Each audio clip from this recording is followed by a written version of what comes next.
¿Qué sucede en el país? Tendencias del acontecer nacional en análisis situacional. Recientemente, la Vicepresidencia Económica del Gobierno bolivariano anunció el nuevo régimen cambiario. Un dólar protegido a 10 bolívares para alimentos y medicinas y otro flotante para todo lo demás. ¿Cómo contribuyen estas medidas en la solución de los problemas de desabastecimiento e inflación? ¿O la solución definitiva acaso está en la unificación cambiaria? ¿Qué deben esperar los venezolanos? ¿Qué otras decisiones faltarían? Esta es la situación que analizaremos a continuación. Soy Oscar Chemmel y les doy la bienvenida a este nuevo análisis situacional. Hoy nos acompaña Pascualina Curcio, profesora titular del Departamento de Ciencias Económicas y Administrativas y de la Coordinación de Posgrados en Ciencias Políticas de la Universidad Simón Bolívar. También nos acompaña el doctor Humberto García Larralde, presidente de la Academia Nacional de Ciencias Económicas. Bienvenidos. Muchísimas gracias. Gracias. Recientemente se anunció el nuevo régimen cambiario. ¿Qué ventajas, qué desventajas trae para la economía nacional? Pascualina. Bueno, este nuevo esquema cambiario, digamos, caracterizado por dos tramos, uno donde se mantiene protegida la divisa, sobre todo para sectores de alimentación y medicamentos, es una de las ventajas, ¿no? ¿En qué sentido? Que te permite, de estos dos sectores que son fundamentales para el acceso a los bienes a la población, garantizar un precio digamos, accesible para estos rubros, ¿no? Eso desde el punto de vista de ese tramo. El otro tramo, se eliminan los dos tramos intermedios que venían funcionando, que es SICAD 1 y SICAD 2, y se lleva un segundo tramo que es fluctuante y que pretende, a través de la demanda y la oferta de las divisas, garantizar un precio de la moneda que se ajuste al valor real de la moneda, ¿no? Y digamos que en ese sentido uno esperaría que esa fluctuación lleve la moneda en función de esta demanda y la oferta a ese valor real. ¿Ya no se han hecho anuncios similares años atrás y no han funcionado? ¿No han funcionado en qué sentido? Recuerdo regímenes cambiarios similares al que se anunció en estos días y tampoco han funcionado. Se mantienen altos niveles de especulación, de inflación, de desabastecimiento. Claro, pues un poco por eso, ¿en qué términos no ha funcionado? ¿No? Si digamos la pregunta... ¿Por qué no ha funcionado? Si, digamos, el centro allí es esa diferencia, cuando uno dice no funciona, es por la diferencia y la brecha cambiaria, con un valor de un esquema oficial con respecto a un valor que es un esquema paralelo y por lo tanto también ilegal, digamos, ¿no? Porque si uno tiene un valor oficial, pues el otro es un mercado paralelo ilegal. Se tiende a decir que no funciona porque esa brecha se ha incrementado y por lo tanto las expectativas de ir a uno u otro mercado pues han sido mayores, ¿no? Y él se diferencia el cambiario que tiene efectos en las importaciones, en las exportaciones y en el marcaje de los precios internos. La pregunta aquí realmente es si esa brecha cambiaria, ¿a qué se debe, no? Que yo reformularía la pregunta, ¿es porque el precio de estos dos esquemas, en este caso 10 y el que vaya a marcar el fluctuante, es muy bajo, o ese otro precio de ese mercado ilegal es muy alto, ¿no? Yo iría a pensar que es que el del mercado ilegal es muy alto y con investigaciones ya realizadas, pues es un precio de la moneda que no se corresponde con las variables. Que de alguna manera está determinando el valor, el precio de los bienes y servicios. Sí. ¿Qué cree usted? ¿Por qué no? Bueno, mire, yo creo que el esquema es más de lo mismo, o sea, no ha habido ninguna modificación sustancial. Y el problema está que Venezuela se ha convertido mucho más dependiente del sector externo. Las importaciones, incluso el año pasado, que fueron reducidas, fueron 37.000 millones de dólares. En el último año, el gobierno de Caldera, fueron 16.000 millones de dólares. De manera que estamos muy dependientes del suministro externo y, por supuesto, además tenemos que cumplir con el pago del compromiso de la deuda, el pago de los proveedores, que hay una deuda que se viene acumulando ahí, y no hay recursos para atender esa demanda. Entonces, un esquema que pretende simplemente, digamos, regular los mercados en dos tramos en esta oportunidad. Todavía 1 a 10 bolívares del dólar, que es un bolívar sumamente sobrevaluado. El precio real del dólar debería ser mucho más alto. Y otro que no va a flotar, o en todo caso, si acaso flota, no es que lo van a liberar por la ausencia de oferta suficiente para atender ese mercado a 200, 206 para comenzar. Eso no va a modificar la situación económica. Yo creo que la única solución es ir hacia la unificación cambiaria, que significa tomar un conjunto de medidas de apoyo y buscar financiamiento externo que permita atender la oferta requerida para que el tipo de cambio se estabilice a un precio aceptable que refleja la paridad del poder adquisitivo, es decir, la capacidad adquisitiva del bolívar con respecto a lo que podría comprar afuera. Vamos a seguir profundizando sobre este nuevo régimen cambiario, analizando un poco las ventajas o las distorsiones que puede ocasionar, pero una vez que regresemos de los comerciales. Ya venimos. ¿Qué sucede en el país? Tendencias del acontecer nacional en análisis situacional. ¿Qué sucede en el país? Tendencias del acontecer nacional en análisis situacional.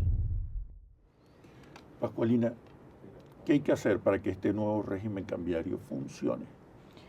Bueno, las medidas de supervisión son fundamentales. Supervisión estricta de a quién se le están otorgando las divisas. ¿Por qué? ¿Cuáles son los peligros? Bueno, los peligros en primer lugar... Que no se supervise, ¿no? Sí, que se supervise y que haya transparencia en la entrega de las divisas. ¿En qué sentido? Si yo estoy diciendo que es alimento y medicamentos, ¿verdad? Que el presidente anunció un plan, la elaboración de un plan de divisas, de liquidación de divisas. Un presupuesto, ¿no? Sí, es decir, qué divisas, cuánto se va a entregar, a qué sectores se van a entregar, para qué. Cuando yo hablo de la supervisión es justamente hacer seguimiento a todo ese proceso y a ese plan. ¿Cuánto estoy entregando? ¿Para qué estoy entregando? Y además, si lo que yo entregué realmente se convierte en los bienes que yo estoy importando. La corrupción. ¿Qué pasa con la corrupción? Bueno, pasa por allí. Justamente si yo tengo un buen sistema de supervisión y control, es justamente para evitar, ¿verdad? Primero, que se destinen divisas a otros sectores que no necesariamente son los prioritarios, sobre todo en este momento en que han disminuido los precios del petróleo y que tenemos restringida la cantidad de recursos. Ahora, hasta ahora no han funcionado los controles ni la supervisión. Todo lo contrario. Se han acentuado, se han elevado los niveles de corrupción. ¿Cuál es la salida? Bueno, los incentivos son muy claros. Pues cualquiera que pueda inventar mecanismos para ponerse en los dólares que están a 10 bolívares o a 200 y pico y revenderlo en el mercado paralelo, o aprovechar lo que se conoce como el contrabando de extracción para entonces cobrarlo en dólares en países, digamos, cercanos o aledaños, hace un negocio tremendo.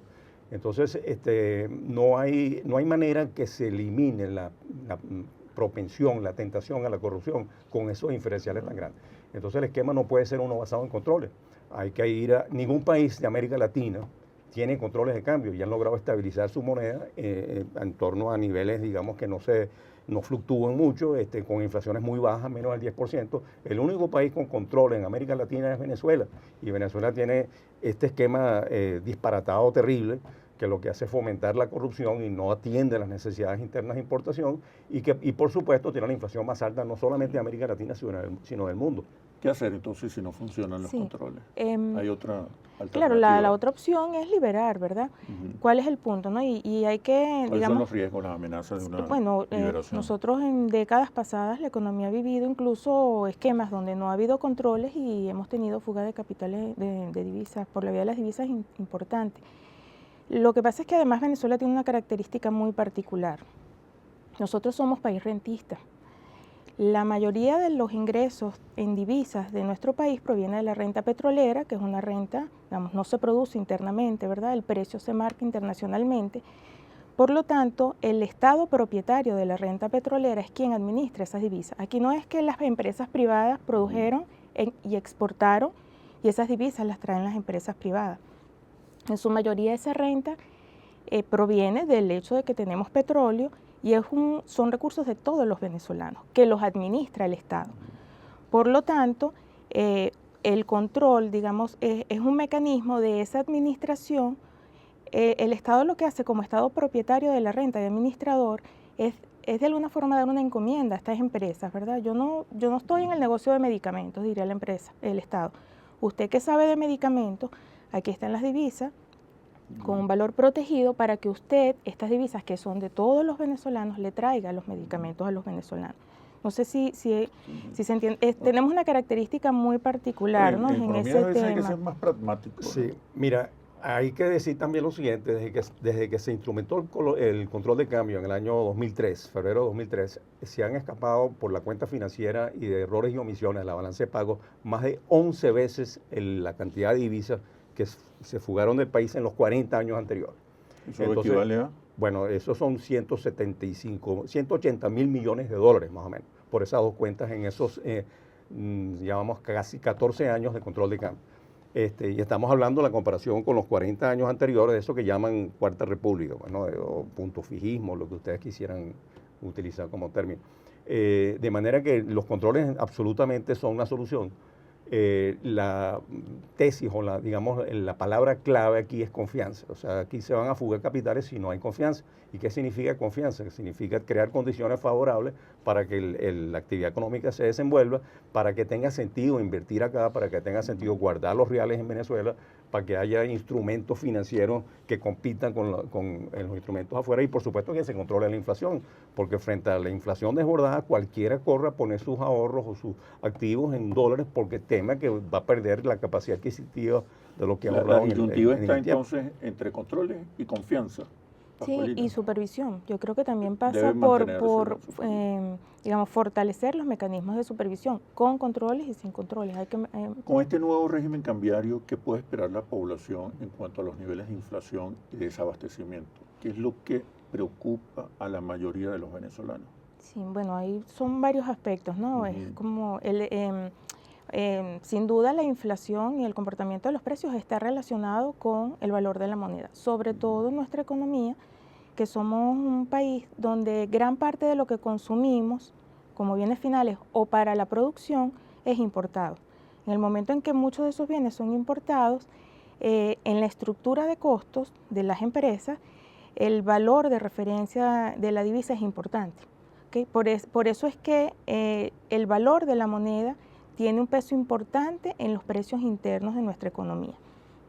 Lo que hemos visto recientemente, que la distorsión que ha habido para el tema inflación es que el valor de la moneda que se está tomando es la del mercado ilegal, que por supuesto no es el valor real de la moneda, y eso ha generado grandes distorsiones porque el empresario o el comerciante cuando va a fijar sus precios tiene como referencia ese valor. ¿Y por qué ocurre eso? Y eso más o menos en un 70% las mediciones econométricas nos han dicho que están impactando. ¿Por qué ocurre eso? Eso ocurre porque la economía funciona como una cadena, ¿no? Un ejemplo, desde el campesino que está cosechando, la semilla la tiene que comprar a quien importa la semilla.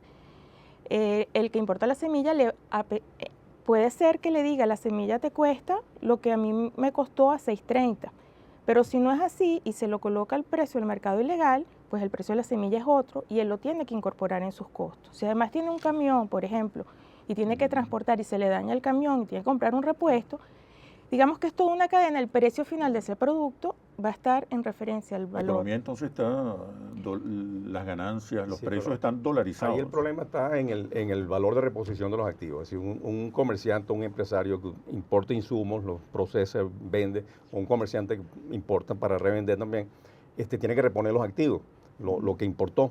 Y entonces si él tuvo que importar a un precio alto la divisa porque no había No habíamos dicho que eso es un mercado marginal. No, mira, no es marginal el mercado que fija el tipo de cambio en la frontera, que es el de Cúcuta, que se utiliza, y ahí está la acusación de que si Dollar Today está manipulando o estableciendo valores que no son. Pero a la hora de transacciones la gente se aproxima a eso porque es la única opción. Entonces, porque es la única opción si está porque no hay suficiente oferta, hay racionamiento de la divisa, el gobierno se reserva para si las divisas controladas a la menor tasa, ahora supuestamente van a ir a 200, pero en términos de la demanda, de la necesidad de atender la demanda, la oferta es muy insuficiente. Yo le decía entre las, digamos, en la propaganda, durante la propaganda, que Banco Central, con la cifra del Banco Central hasta el tercer trimestre del año pasado, el sector privado estaba importando a una tasa promedio de 268 bolívares por dólar. El sector privado importa la mitad de lo que se importa. El sector público se importaba a una tasa cercana a 6.30, lo que quiere decir que si se lograse unificar el tipo de cambio en torno a un valor de 120, 150 bolívares por dólar, supongamos, con medidas que den confianza y se estabilice en torno a eso, más de la mitad de las importaciones bajarían de precio. Es decir, aquí no hay ninguna otra opción que ir hacia la unificación cambiaria, porque lo que se ha disparado es una maquinita de corrupción y ¿cómo se llama?, de retroalimentación de un esquema que es perverso, que no en absoluto va a resolver los problemas del país y mucho menos en estas condiciones resolver el problema del desabastecimiento, que es sumamente grave. No hay otra salida sino la unificación cambiaria, sobre todo en momentos en que la demanda es muy superior a la oferta de dólares. Pero la respuesta, por favor, cuando regresemos de los comerciales. Ya venimos. ¿Qué sucede en el país? Tendencias del acontecer nacional en Análisis Situacional. ¿Qué sucede en el país? Tendencias del acontecer nacional en Análisis Situacional. ¿Es la unificación cambiaria la única alternativa? Es que la unificación... ¿O la mejor alternativa? Claro, esa versus la liberación, digamos, es la mejor alternativa. Yo pienso que sí, por lo que comentábamos antes, ¿no? Digamos, puede haber una fuerte demanda y lo que nos ha ocurrido en otros momentos. Ahora, la unificación de alguna forma también es un control, ¿no? Aquí lo que se ha planteado es mantener un valor de la moneda que fluctúe y un porcentaje de las divisas que se van a asignar, que se asignen a un valor protegido, que es el de 10, digamos. Pero la mayoría de las divisas, por lo que se entiende de los dos tramos, se entregarían a un valor de la moneda que sería el valor de la moneda que va fluctuando en función de la demanda y la oferta. Una unificación cambiaria, ¿a qué valor preguntaría yo? Si uno lo coloca, como decía el doctor, 100, 200. No hay oferta. Si lo colocamos al valor del mercado ilegal, que no es el valor de la moneda. Entonces, al valor que se coloque, 200, 300, 400, siempre va a estar esa brecha. Y siempre va a haber incentivos para esa brecha cambiaria para no importar o para revender, etcétera.